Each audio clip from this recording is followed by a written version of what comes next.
Last time I talked about Monster Hunter, it was about me splurging about my 10 favorite monsters before Wilds came out. So now it's time to talk about the shitters I just can't fucking stand.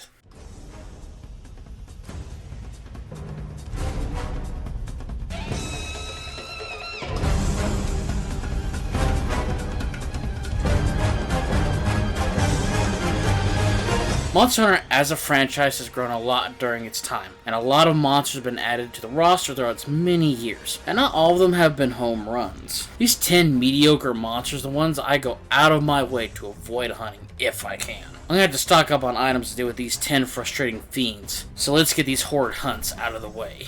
These are my 10 hated monsters in Monster Hunter.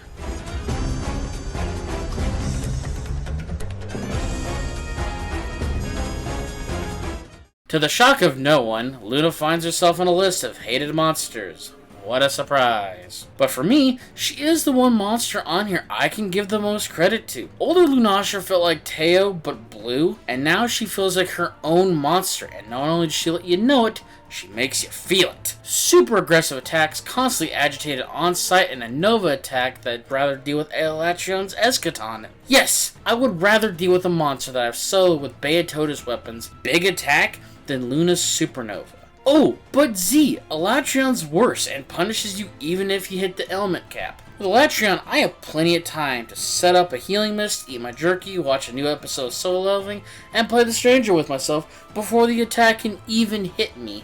Meanwhile, Luna hits you immediately with a wave of wind pressure alongside it. Even if you try to flash pot her like you would Teo, whether she's using her Nova or not, she will immediately, after the flash, hit you with a Nova. Strangely enough, none of these reasons are the reasons I hate her. It has to do with farming her small and large gold crowns. So, before Wilds, you had to stand next to a monster and measure your height to the monster's back legs to see if you were bigger or smaller to have a chance to get crowns for the platinum. Yes, it sounds as ridiculous as it is. So when I went to get the plat for Monster Hunter Iceborne, for some fucking reason, it counts DLC monsters from the base game as part of their crown requirements for platinum for the expansion that came out after they did. Like, how does that make any sense? The amount of Lunastra I've had to fight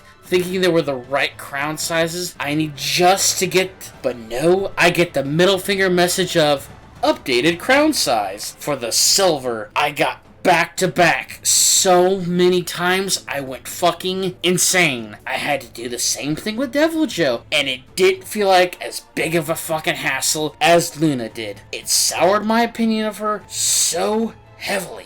But out of the rest of these losers on this list, I can say I would rather fight her again. So if she comes back in Wilds, sure, I'm still gonna have that sour opinion, but it won't be like it will if any of these other ones come.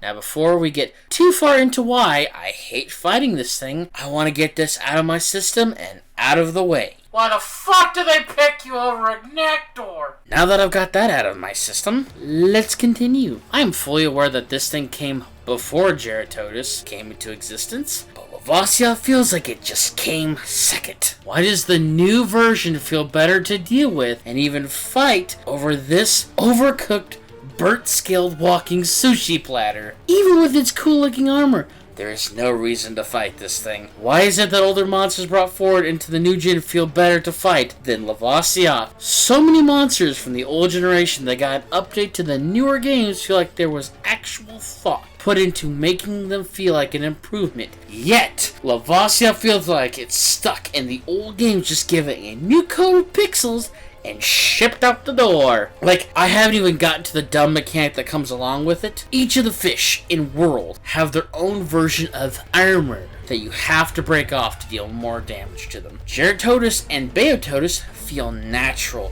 coming off after dealing enough damage to it, and can be refreshed when they switch zones. But Lavasioth is just a whole nother level of complicated. To deal with its armor, you have to use fire damage of any kind to soften the hardened lava on its body, which on the surface doesn't sound too bad, until you remember that it resists fire damage. Unless you have a bowgun user that can use fire ammo to help soften the lava armor, you might as well just use water damage on it, which I swear hardens the lava armor. I could be wrong, but it feels like whenever it's done, its lava armor cools just so much faster after every hit of a water weapon. I'm gonna go cut crazy over here. I don't know, but I don't want to see this thing ever again. Please, Capcom, keep this lava loser's pool permanently away from me, or until its moveset changes for the better. I know you have the power to do so, but until then, stay as far away from me as possible, you fucking lava loser!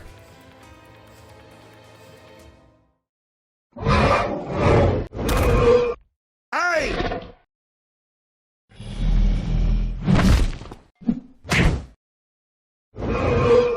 I might as well get both the joke and the fish it belongs to out of the way early. Plesioth is a meme of a monster nowadays, but back in the day when the game wasn't as technical as it is now, the hitboxes were just insane, and Plesioth was the top bass of those galaxy-sized hitboxes. My god, I am so glad they fixed this shit in the later games because this was so annoying to deal with due to said galaxy-ass sized hitbox that kept whacking you from orbit. You can be on the other side of this fish while it hip checks away from you, and you still get hit. Again, thank God that this was fixed and improved over the years with the newer games. Like, if they still existed, I would have probably jumped off the highest point of the Coral Highlands head first, so that when I hit the rock veil hard enough, I wouldn't feel the impact. I will admit, it's funny to fish this fucker out of the water, and I wish we could do that in the newer games with other fish monsters, or even leviathans. And it's also funny that in Monster Hunter Stories 2, they made a joke of the hip check by making an exclusive move to Green Plesioth that deals damage to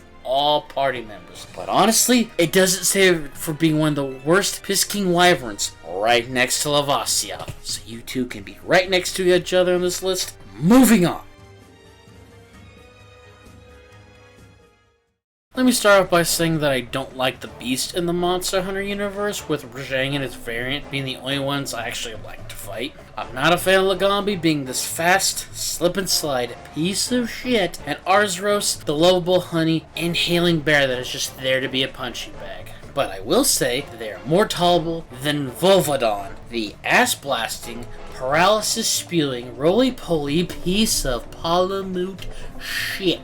My god, this is the worst of the beast by a country mile. Take Kongaloa, give it more mobility than it should, give it a tongue that extends longer than Sephiroth's sword, and allow him to projectile paralysis vomit, and you have a monster that isn't stinky monster. It's funny. And more, please God, tell me I don't ever have to fight this fucker ever again. Like, tell me why this armadillo-looking asshole is faster than the snow-sliding Lagambi by just rolling around like a living wheel. Tell me why this roly-poly-oly-looking ass monster gets cool-looking armor. Like, it's always some of the worst-looking monsters or the worst to deal with that have the coolest-looking armor. Like, at this point, the Capcom team behind Monster Hunter are just laughing because they know what they're doing and watches hunters only fight these things just for fashion hunting. Now, I will say that the farts the thing spells isn't as bad as, say, Kongalao's farts, but its tongue is the thing that really gets me.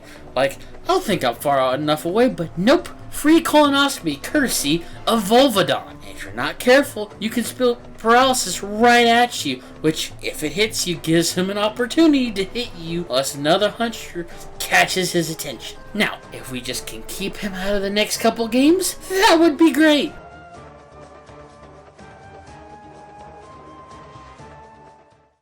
How f***ing elaborate do we have to make this fight? Get down here! Now, before anyone asks, this is mostly referring to World's version of Kushala and not Rise's version. I just want to make that clear to everyone before going forward. Rise's version of this Fist of the Backwind beast was actually pretty solid. Decent time in the air, decent time on the ground. It gave it some dragon elemental attacks. All around a decent version of this beast that wasn't a pain in the ass to fight, especially in the Risen version. But dear God, the world version makes my great sword cry.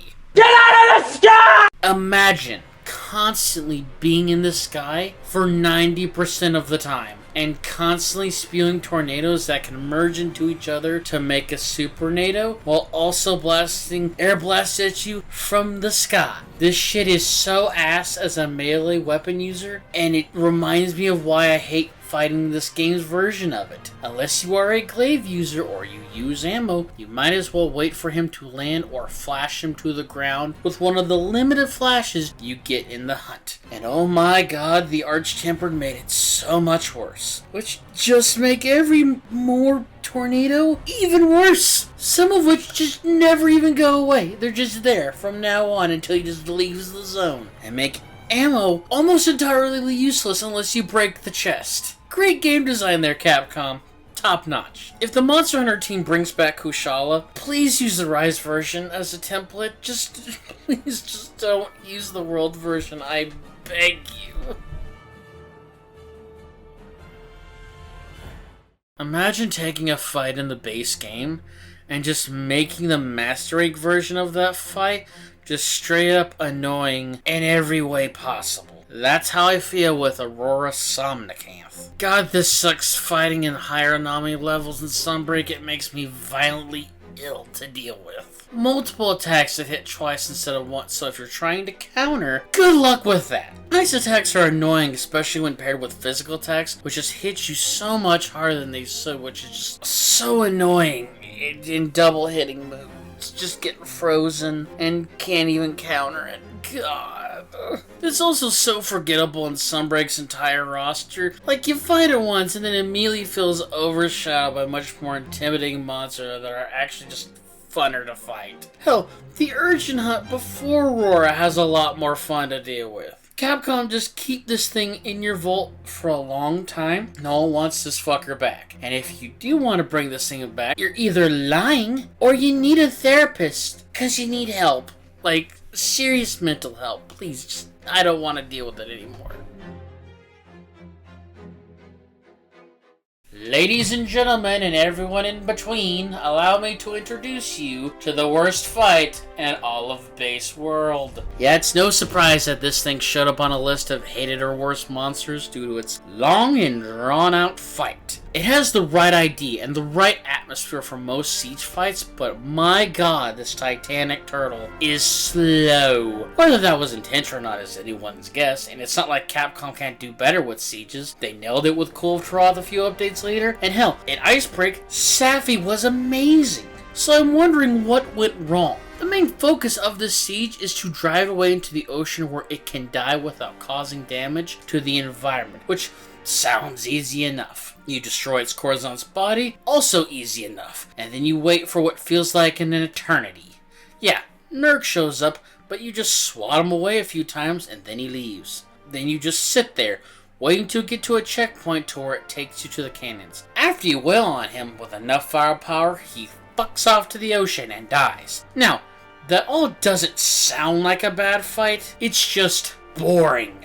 Having a boring fight in Monster Hunter is not something I'm fond of, and I know a lot of people weren't either. Sure, we got an Arch-Tempered version that narrowed that time down by a lot, maybe even too much, but at the very least, it didn't make it boring, so thanks for that, Capcom, I appreciate that. My only other complaint is that we just really never killed it. Hell, we got to deal with it with Cold and Savage, so what's the point? I hope they add a Siege and Wilds that's not Zorah levels of boring, and it gets along the lines of Safi and Kolv.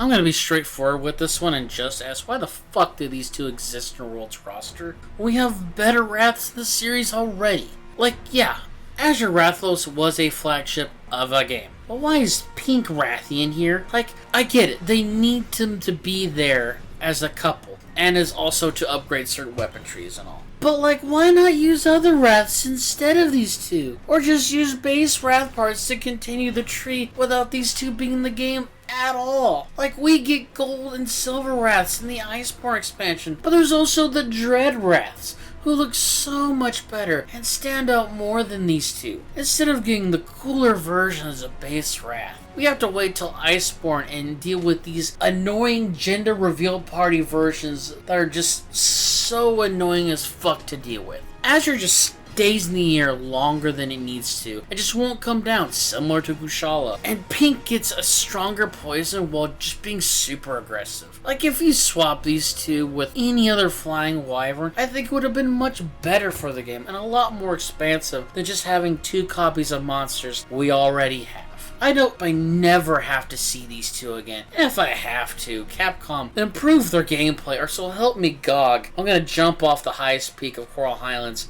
again, and this time without a parachute.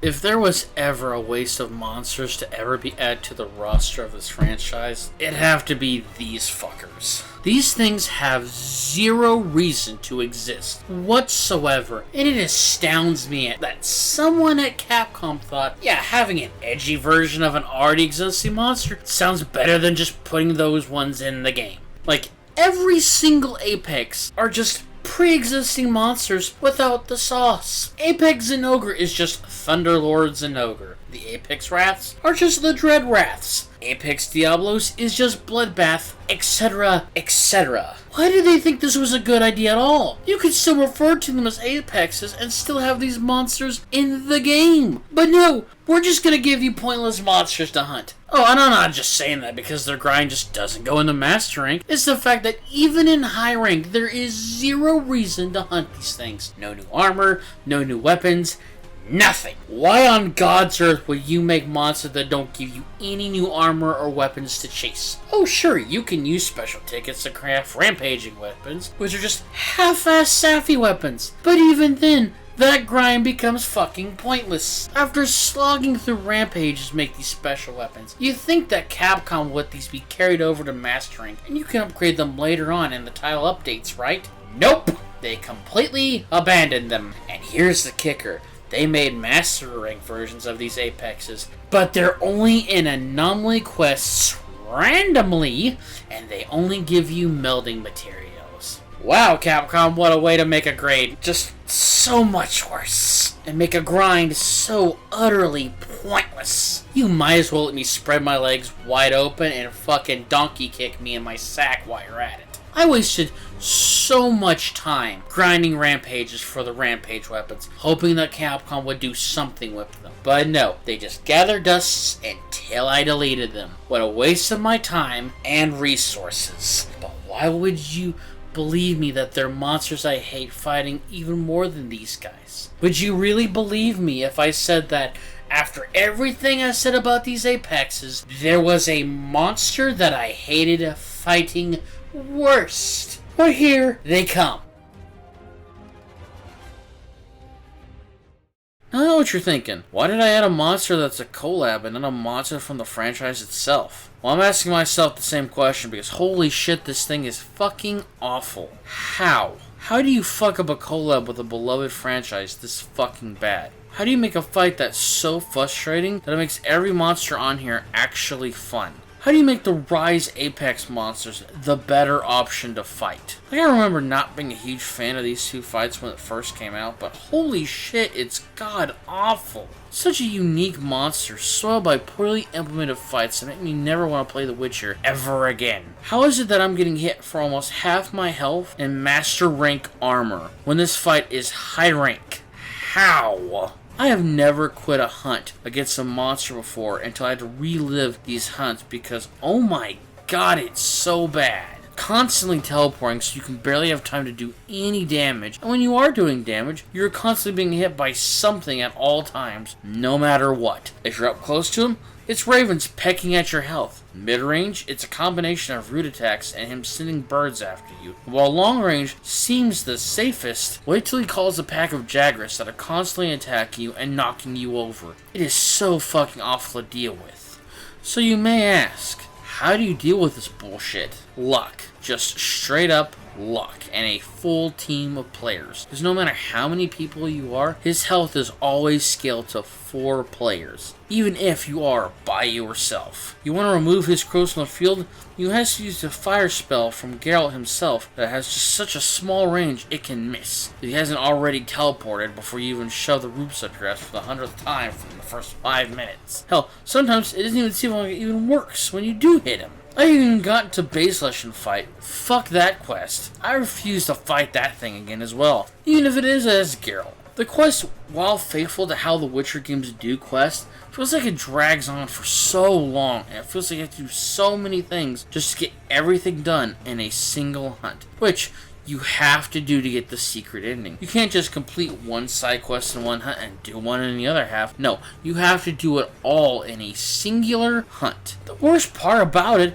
is Pookie. One of the side quests has you save a Pookie from a trap made by Leshen. You save it, and it flies off until it comes back to help you fight the Leshen. Here is where it starts being awful. In order to complete that side quest with Pookie, you have to keep it alive till the end and prevent the Leshen from killing it, which it will most certainly do with no problem at all. The amount of attempts it took me to finally get everything done in one hunt probably caused me to forget how fucking awful these two fights were, because going back in reminded me how much this was so awful to do. I was stunlocked in a corner by a pack of Jagras, and the ancient Leshen, due to them constantly knocking me over and over, the moment my character was able to get up, just one after another like a ping pong ball of teeth and roots. Oh, and if he hits you with a pit attack, pray you are at enough health to live everything that is hitting you until you are free. You are constantly attacked by Jagrases and pecked by birds, while he charges up a hit that gets you unpinned and just steals so much damage all at one time. After quitting the ancient Leshen fight, I just see for myself how many times I've actually fought it on both my 3,000 hour account on PlayStation and my 250 hour one on Steam. Both accounts I have hunted and defeated both Elatrion and Fatalis. I have fought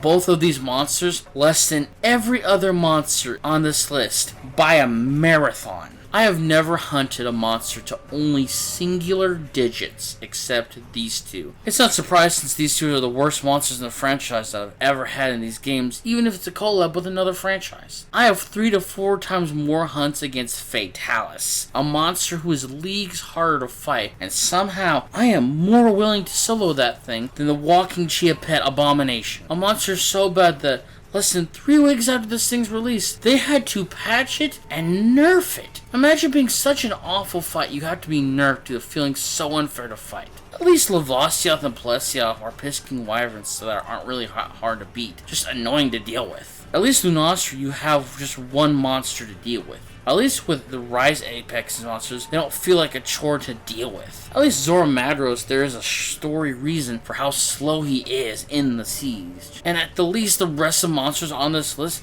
they have a reason to constantly hunt and feel rewarding to do so. These two are the worst monsters I have ever had the misfortune to deal with. And I hope Capcom learned that. Just because you want to be faithful to a collab, that needs to be fine and not cross a line. Because the Leshens didn't just cross that line, they strangled hunters with it. I'm Z Murcielago, and I'm gonna relax.